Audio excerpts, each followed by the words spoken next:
Everybody is far too concerned with speed.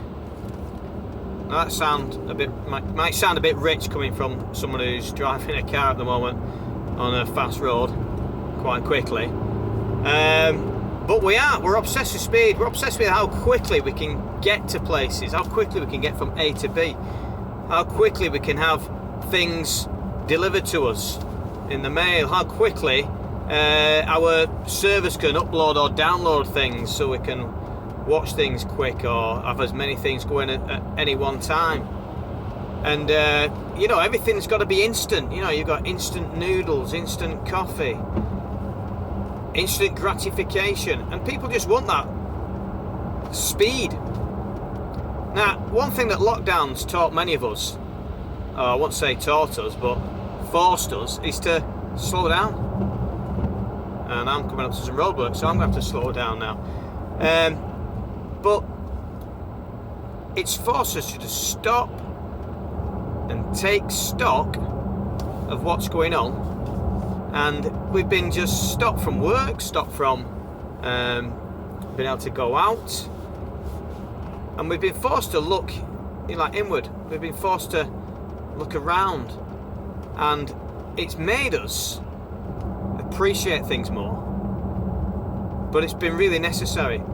And I hope now that lockdown's finished and we're all going back to work again, and we're able to go to the shops and able to go to see our friends and meet up socially, I'm hoping that we don't forget how valuable it's been to just slow down and think.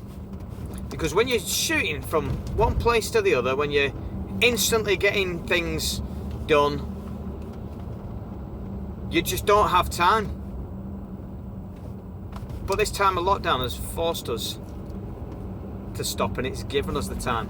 It's given us the time to stop and think. And that's a blessing, because when you stop and when you think, you give time for your mind to contemplate. And I love it. I love that word. I love my Brummie friend once was in a bit of a quandary.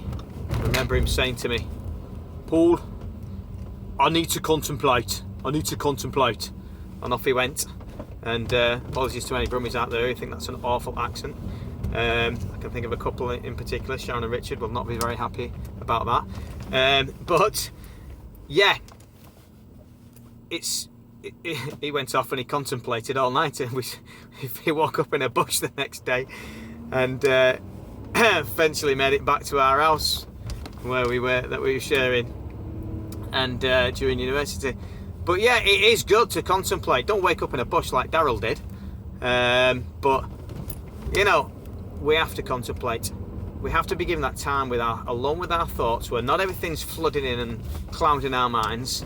We need to have that time to think, to process, and realise what's really going on in life, what's really important in life, and where am I really going. And when you do that, I think you'll find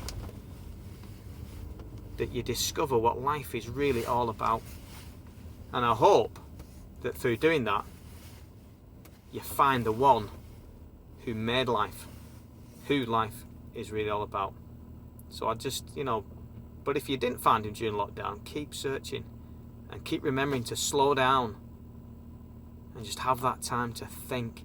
And don't let the media flood its thoughts into your head. Switch off the television. Don't allow other people to kind of bombard you as well with messages, just meaningless messages of just kind of, some of it's funny, some of it's banter and all this, but it can take up too much time. Sometimes just put the phone down and think just what is going on. Well, I've arrived at my destination. I'm at my friend Ian's house. Here he is. So I'm going to sign off now, but just remember to slow down, think, and I hope you find God beyond lockdown.